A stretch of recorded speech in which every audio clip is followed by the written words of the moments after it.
Hey, friends, welcome back to another episode of Space for Life.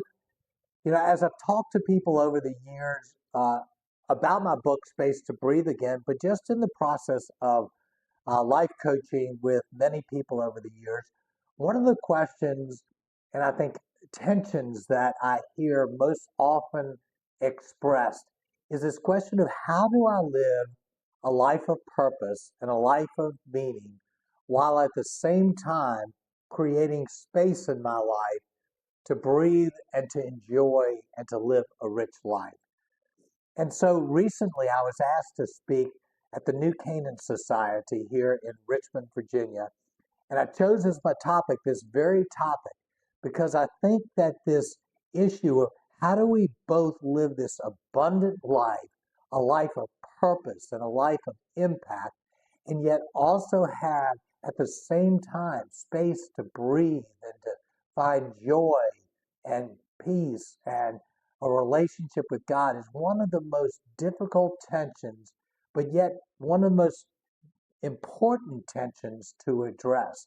And so, in this particular time with the New Canaan Society, I spoke specifically to the issue of how can we live both a life of purpose and a life where we create space to breathe.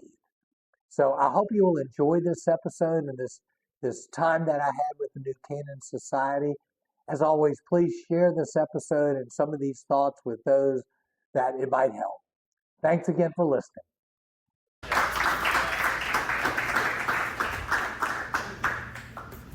Great, thanks. It's we got a lot of Presbyterians here. This whole back row is just like, completely full. I'll even move this up so just make you feel awkward or whatever. So, no, it's great to be here. John and I, we've just had a blast getting together over the last 3 or 4 or 5 years. Yeah, at least 3 or 4 years. Yeah, three or 4 years to just talk about life and how difficult it is to navigate all of the things that are on our plate as men. And so when he asked me to speak here and kind of think about what would I talk about, I thought let's just go right to the heart of the matter of something that I think hits us right where we are. It certainly has hit me right where I am and has been the constant kind of learning place for me over now decades. And that's the question of how do we as men, it actually applies to women too, but how do we as men live a life of purpose and still have space to breathe? It's like, how do we do that? I mean, it seems virtually impossible. And so I thought that is a topic that to me is just relevant in different ways, perhaps, hopefully, to all of us. If it's not, you're welcome. You can kind of get to work a little bit early now, whatever.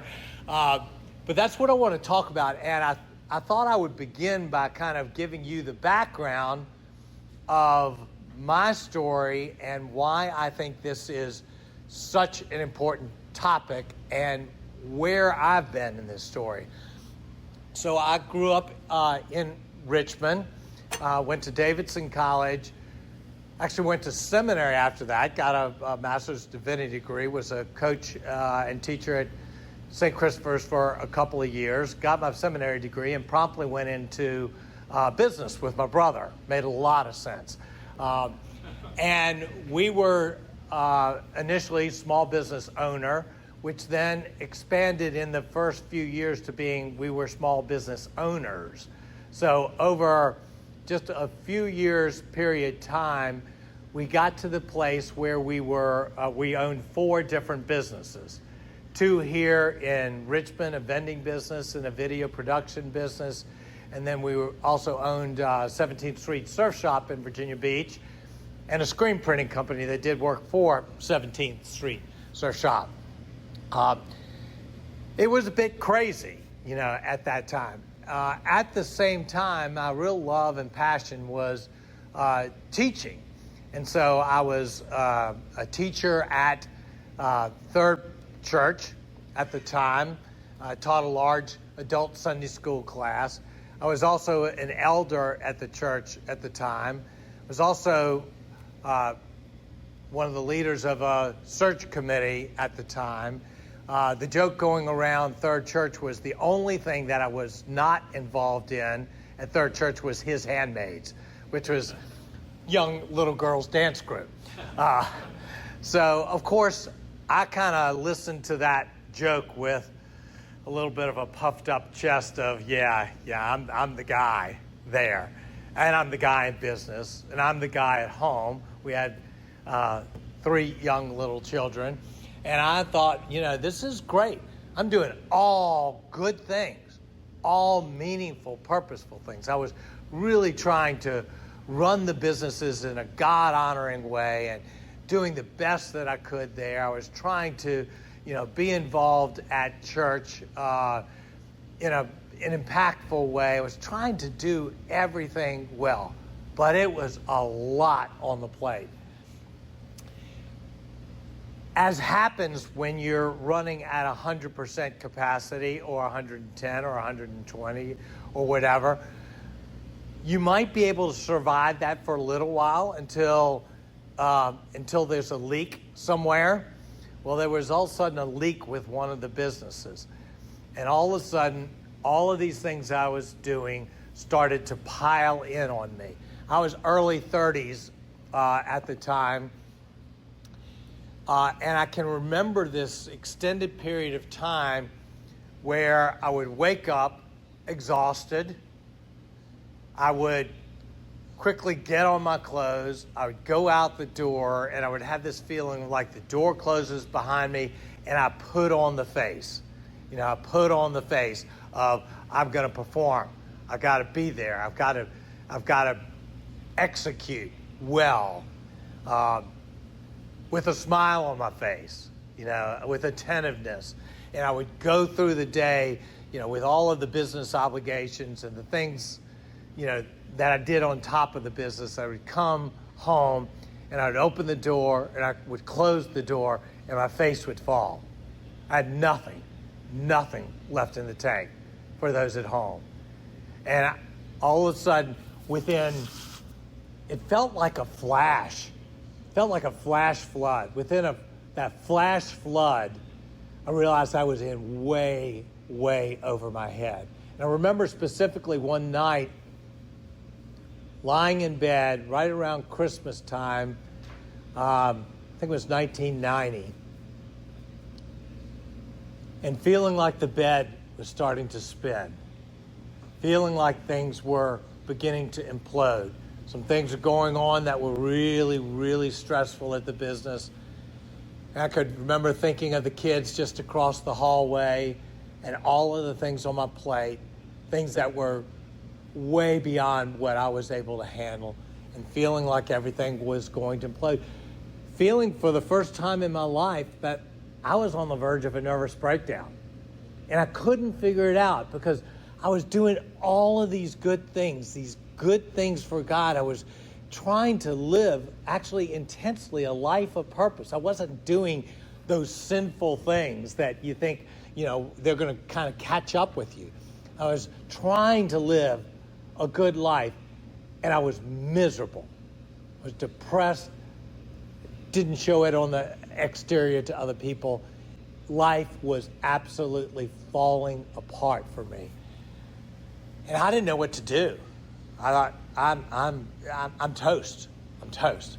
I woke up the next morning. All I could do is kind of put one foot in front of the other. And I think that hitting rock bottom was the place where God started to meet me, in that rock bottom. Somehow, right around that time, I became introduced to a book named Margin by Richard Swenson.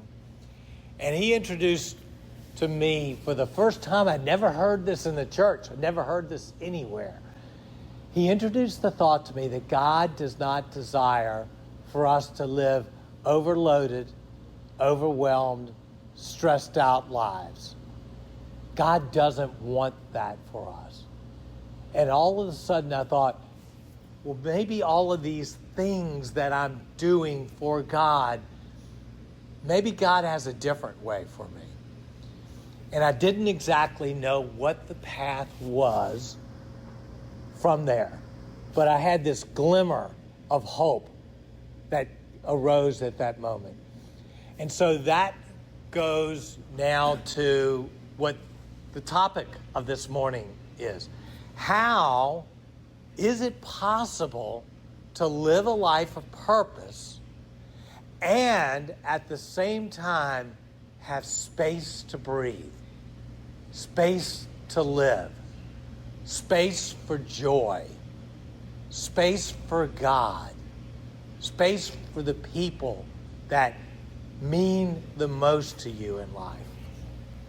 And so it was a long, slow journey for us that I still work through to this day of this, how do you live a life of purpose and also have space to breathe again?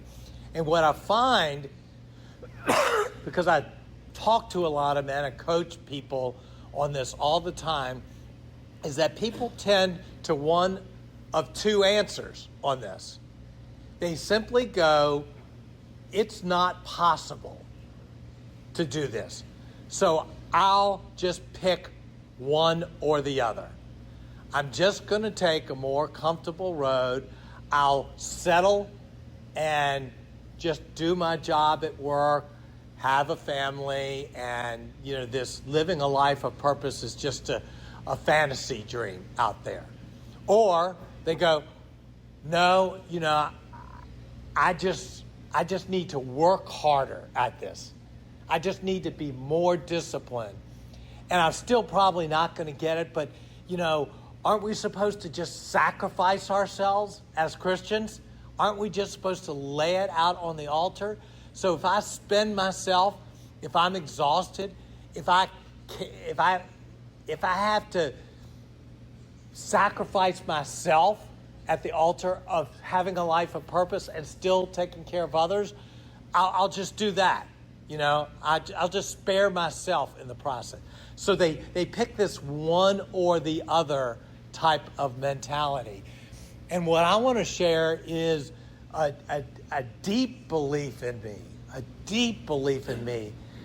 that in Christ, done the right way, it's possible to actually live a life of purpose and still have space to breathe in our life. So I want to lay out for us 4 things. I want to try to kind of keep an eye on the clock.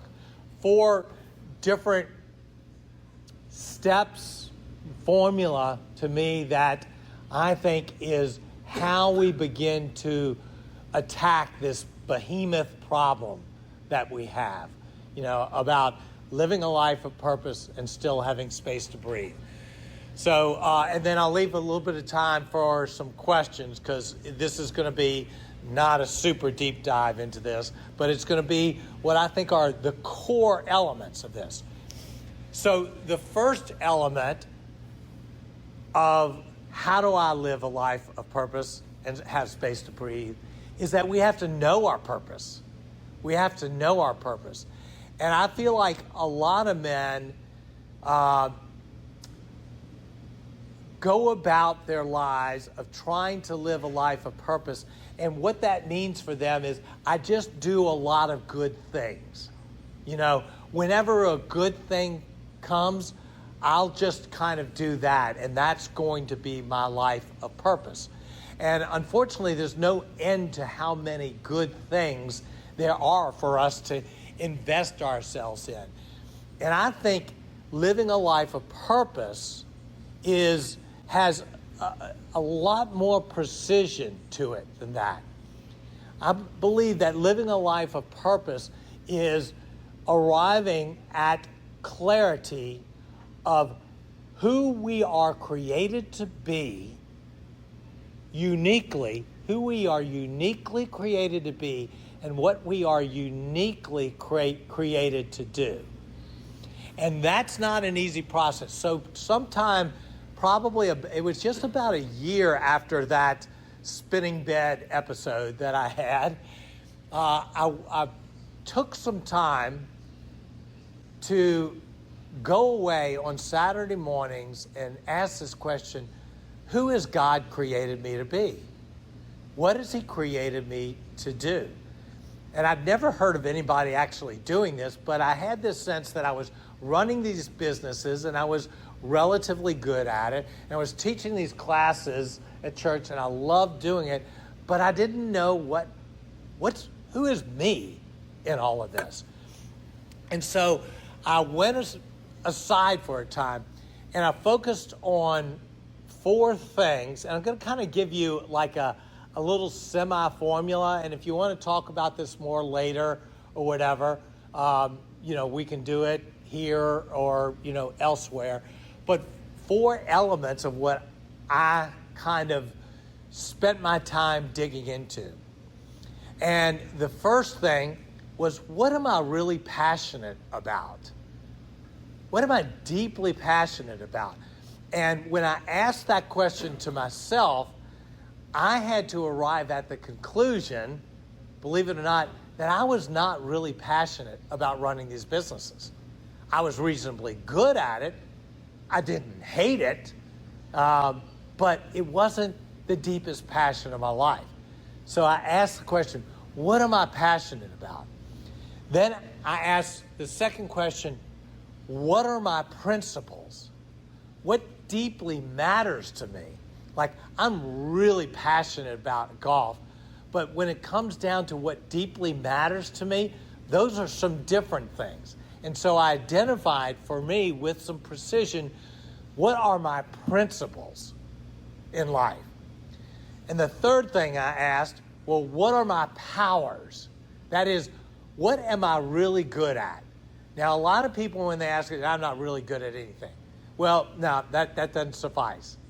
God's gifted all of us. So I began to ask, what have people said I'm good at over the years in the past? What would other people tell me I'm good at? Where, if I'm objective about it, where have I seen good things happen when I've invested them? And so I asked the question, what are my powers? What are my strengths? Tried to identify them as clearly as possible. Also in that process, kind of as a subset of that, I asked, what are my weaknesses?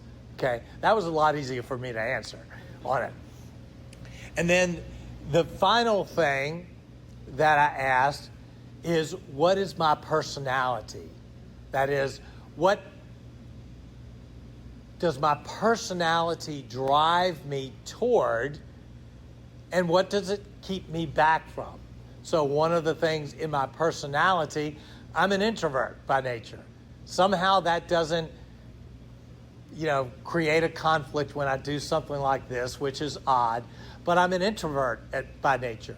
That has something to play in that. So those were these 4, elements that I needed to sift through to find what's the intersection point in that for me that defines my purpose, what I'm uniquely created to be as a person, and what I'm created to do as a person. And so I came up with a very clear mission statement in my life. So let me throw out one more little formula. You can kind of do something with this or not. I actually have a little process that I can take people through to arrive at this that says, well, okay, I've got all that stuff, but what do I do with it? So here's the little formula. My purpose is to come up with an action verb. Impact, encourage, enliven, enrich, teach, change, some kind of action verb. So think about those 4 pieces. What is the action verb that most resonates for you? So you come up with an action verb. My purpose is to impact deeply people. Who do you feel called to? specifically.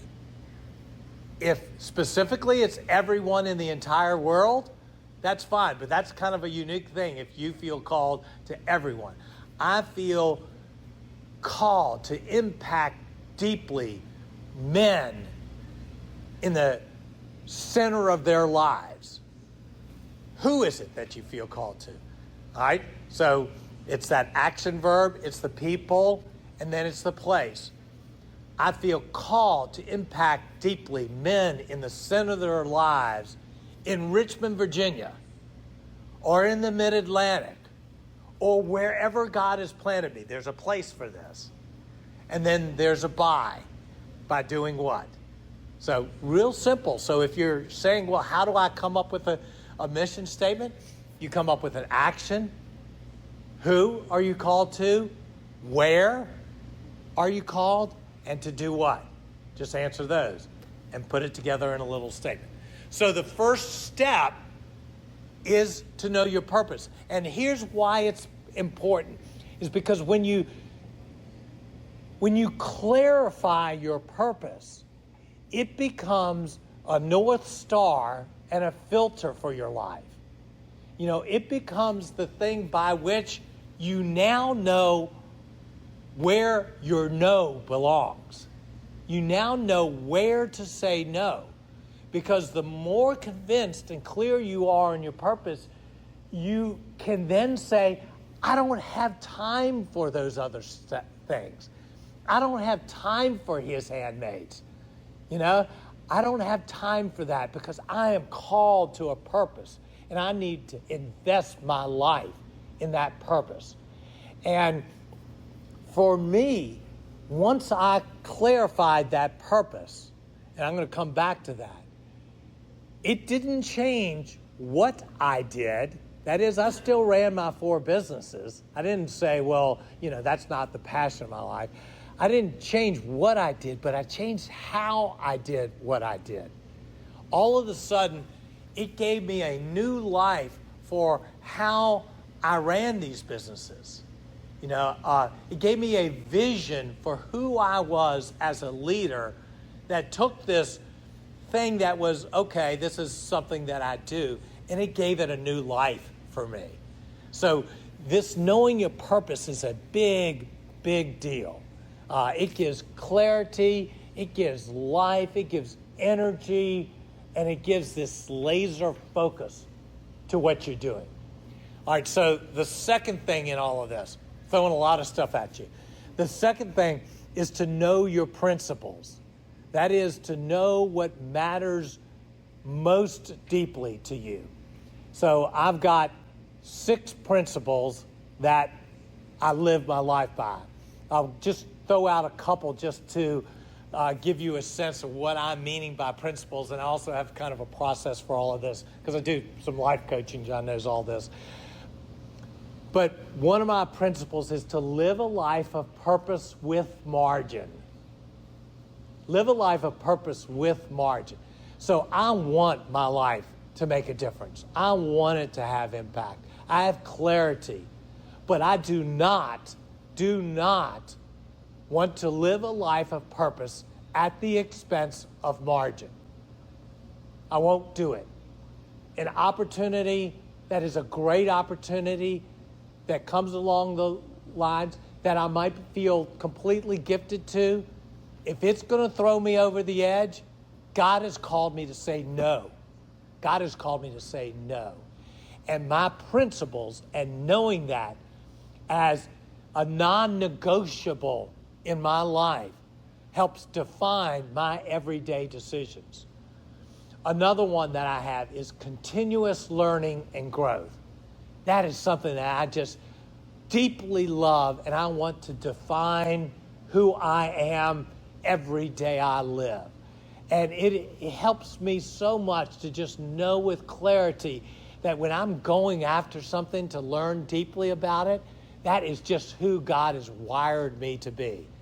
And I have 4 other ones. When we understand our non-negotiables, so I have one with family, I have one with my relationship with God, I have one around what my life purpose is. So when we have those non-negotiables, again, coupled with our purpose, what it does, it helps us to know our no's.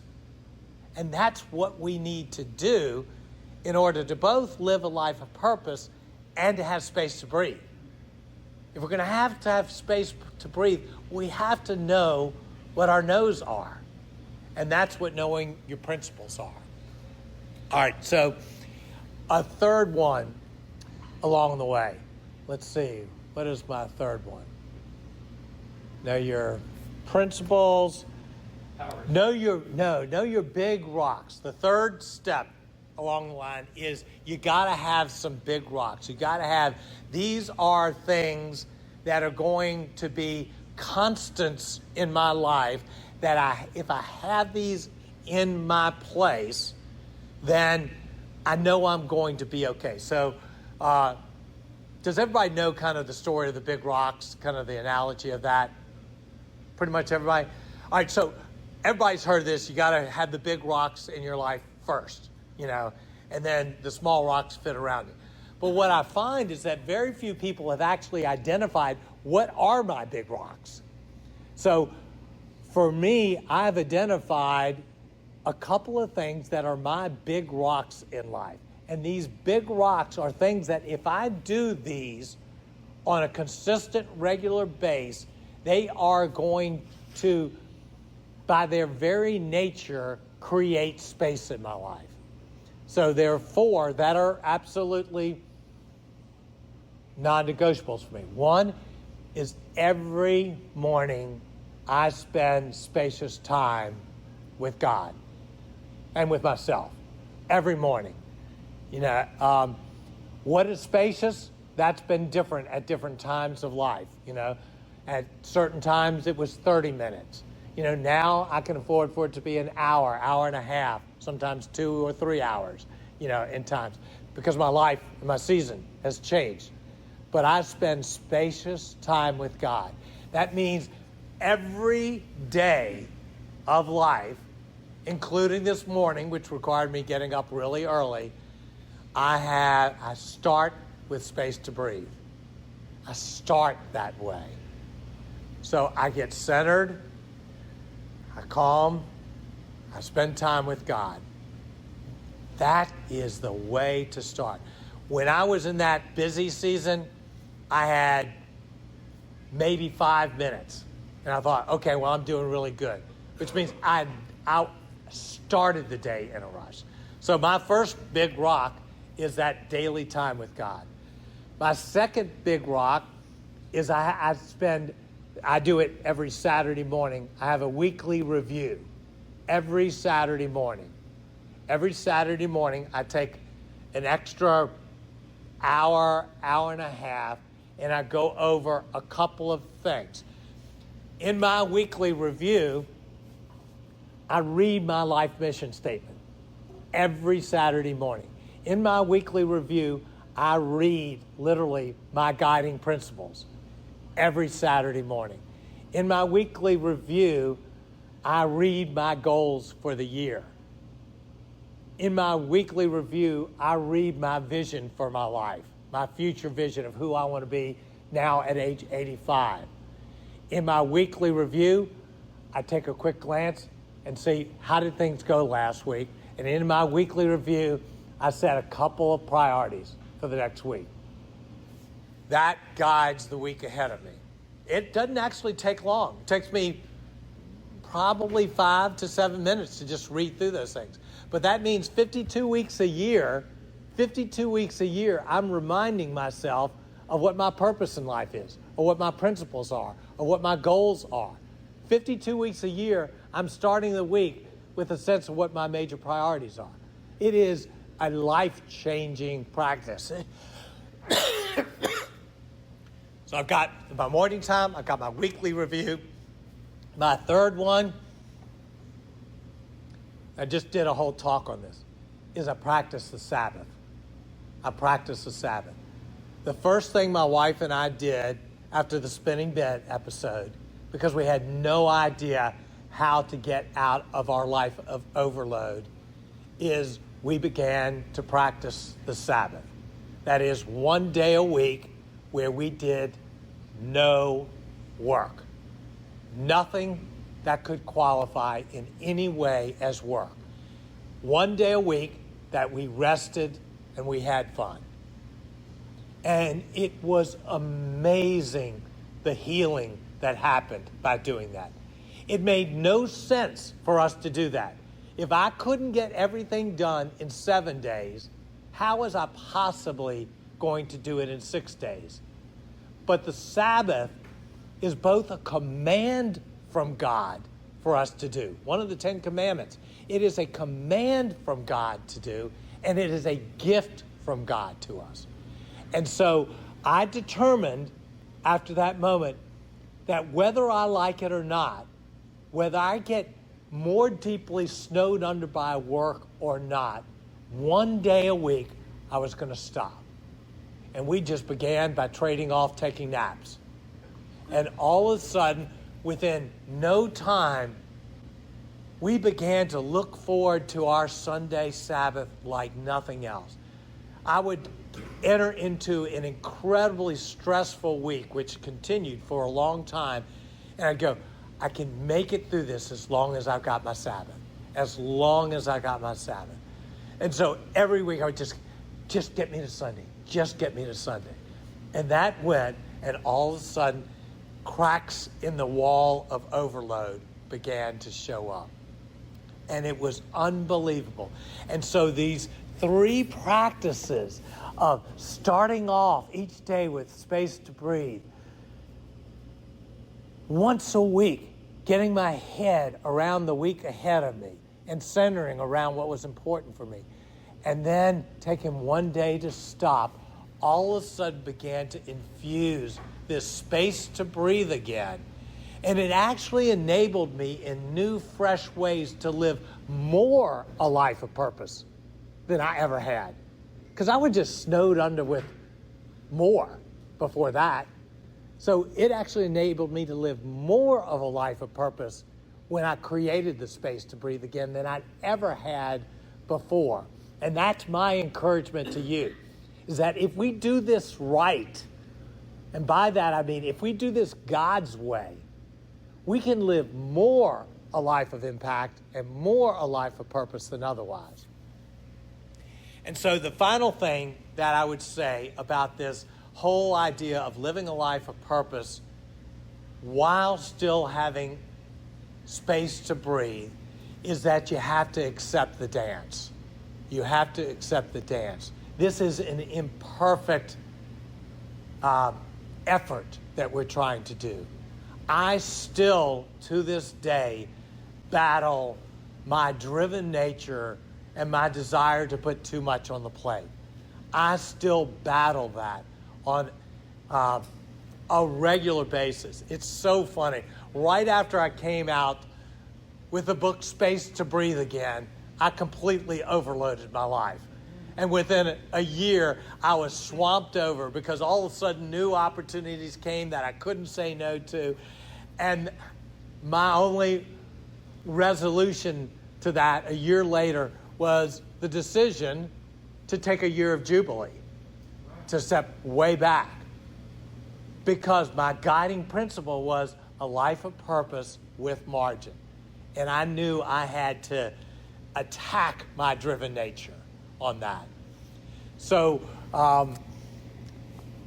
I still, and you still, if you try to do this, will have to realize there is no balance with this. This is a constant dance that you will have to accept that you will imperfectly dance along the way. But it's such a dance worth living. It's so incredible. And at this season of my life, I do podcasting, I have a podcast, I have a blog, still help my brother with a venture, I do life coaching, still involved in teaching. This is like my most purposeful and my most spacious life that I've ever had. And so I want to encourage you wherever you are. At different seasons, it's harder than other seasons, but I want to encourage you to embrace this challenge and the possibility and the God call of living a life of purpose without sacrificing the core space to breathe, the space for life that God intends, the space for joy, the space for your marriage and for your parenting that God intends for you to not sacrifice at the altar of purpose. I believe both are possible, kind of with a few of these steps in mind. So that is throwing a whole lot, at you, and I hope it's just sparked something. Sparked maybe one thing that you go, you know what? This is worth my attention. It might be, I've heard this Sabbath thing, but I've kind of just, nobody else does it. All the other people in church throw everything on the Sunday. Maybe I actually need to take that seriously. It may be, I actually need to define what my purpose is in life or my principles are. I want to encourage you at a minimum, take one of these things and grab it and do something with it. So I hope this is helpful. It's certainly helpful for me to kind of frame all of this, and I love the opportunity to kind of share because I think it's so exciting life God has for us. So I'd love to answer any questions or thoughts or comments. What are my other three principles? The first one is, for me, it's the overriding one, is the love of God and the will of God. That I want my life to be defined first and foremost by what God, what is going to draw me to love God more deeply and what He's asking me to do. It's not about what I do. A second one that I have is mature and loving family. My family is a high principle for my life, but not just family in general. It is family in general, but I am trying to lead in such a way that I am leading my family to maturity and to love in that. My life principle, if I were to break it down into my life purpose, if I were to kind of use a phrase, is that God's called me to be a teacher of life. That is what He is really giving me a passion and drive to.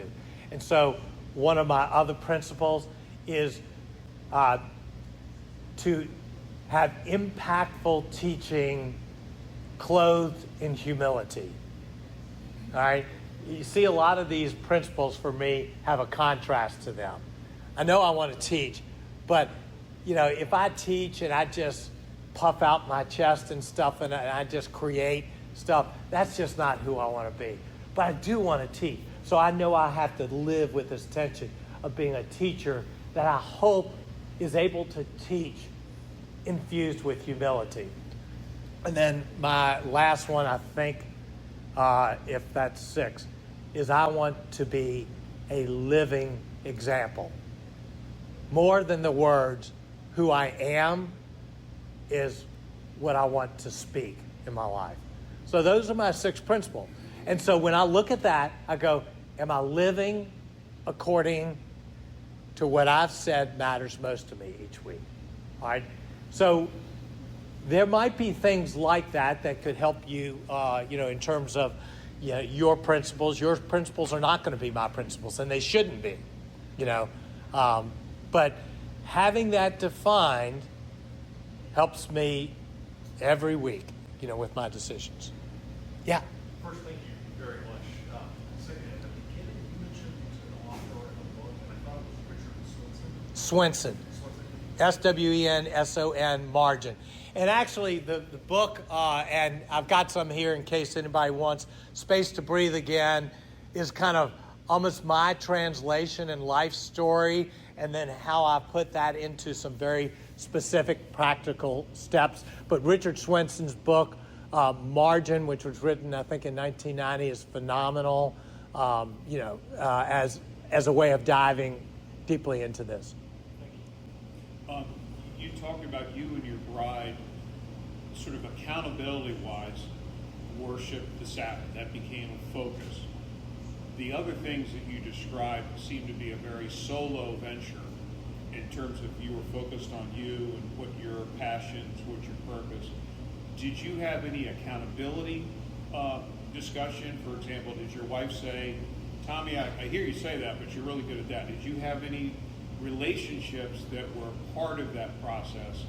And if so, was it your spouse, or did you have an accountability person to help you say, this is what I'm trying to do, I need to be held accountable, or did you just pretty much go it on your own?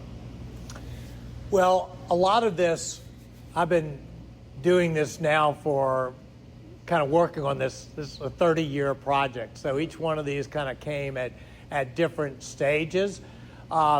She's very clear kind of on what my guiding principles are and my mission statement. We've talked about it a lot, and I've talked with her, and she's worked to develop kind of a lot about what her mission statement and guiding principles are. I think it's a powerful practice for families to have a family mission statement and family guiding principles. I've done this with many men, and you talk about empowering it when you create a sense of what Team Thompson is all about, who we are, as a family, what identifies us uniquely, and what we stand for, and what are the core things by which we make our decisions. That's a powerful process. So there are various ways I have done that without perhaps putting the label accountability on it. And so I have several men that I meet with on a very regular basis, and they're very kind of clear on all this, because this is the stuff I live and breathe and talk about all the time. And so I have had occasions where people have said, when I've gone to someone, in fact, I did just recently, I took someone by an idea by someone, they said, I think that really sounds good, but I know how important margin is to you, and so I think probably something's going to have to give. It wasn't so much, are you holding me accountable, but yeah, I have kind of done it. Nothing wrong with that, I just haven't kind of formalized that myself. On the topic of margin, we focused limited time this morning on time. Yeah. I know that margin also can relate to money. Yes. Just touch on that a little bit. Yeah. Oh gosh, it's a whole beautiful thing. I didn't really. Well, I did plan it, but I didn't really know where it was going to take me. At the beginning of our marriage, it was another one of those kind of command things from God. I knew that we were supposed to tithe, and so we actually started off our marriage giving away 10%. So I set up a separate bank account and put, my $10 aside, which is about what I was making 10% of, in those early days. And I just said, and Weezy had never heard about this, but she said, okay, I'll go with it. And so we started putting away 10%. Things changed, things grew, and we just kept on doing that. That giving, as well as creating margin by having like savings accounts and other things, has absolutely created financial margin, which is incredibly important for the other things. But it's also, in just the recent years, because we have had some success along the way, it's enabled us to fund a whole series of schools in Niger in my daughter's name, called the Parent Schools. My daughter died from cancer a few years back. We are now helping to support and build schools that are educating thousands of kids in Niger, just out of that simple process, that financial process of, 10%. Before I start thinking about anything, that first 10% goes to God. So I'm glad it is. We have to create margin, emotional margin, financial margin, time margin. So, it plays to every area of our life. Yeah. Really appreciate what you shared this morning. The Sabbath is a clear principle in Scripture. We see God's purpose for that. It kind of helps define what margin might look our lives. Beyond that Sabbath, when you're invited to play golf that wasn't part of your schedule, or to go to a movie, or something, those additional things, I find myself, I'm inclined for sacrifice, I'm inclined to taking on more and more. I identify with a lot of what you're saying.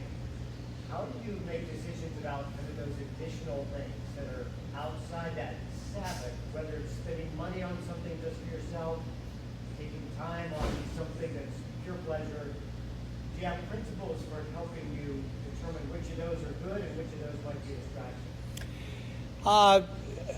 To a degree. I mean, part of that is dance, when it comes down to it. But there's also a part of that is helped, I think, specifically by the weekly review. Because each week I'm looking at those principles and my life mission statement, and that principle of being a living example, and I say, is my life consistent with these things that matter deeply to me? How am I doing on this margin? Because one of them is purpose with margin. And so what I've begun to realize is, it's a dance, but this idea that God always wants us to sacrifice, God wants our joy. Do we want that for our kids? Do we want that for our kids? No. So all of a sudden, as I've begun to embrace this idea that God does not desire for us to live overloaded, overwhelmed, stressed out lives, it actually gives me permission to go play a round of golf. To say, I don't have to fill every nook and cranny along the line. So I have to hold each one of those things up, and so I hold them up to the filter of my purpose and my principles, and I hold them up to the effort to margin. And I say, how does this fit? And I'm probably wired for some drive, so I probably constantly a little bit overdo it with adding another thing on the plate. But again, if I'm looking at it every week, if I'm stepping back every week and assessing how things are going, I'm not going to get, hopefully, too far off track. So that helps me tremendously along the lines. The other thing I'll do, which I will say, is I've slowed down. And by slowing down, I mean I've made it a practice to arrive at appointments 5-10 minutes beforehand and to book an extra 15 plus minutes on the backhand so that I don't live a rush life. It makes so little difference in what I accomplish. I actually accomplish more because I go into things like this and I've got focus and I'm relaxed and centered. So I've actually infused this purpose, this margin thing, actually into the way I live my minutes of the day.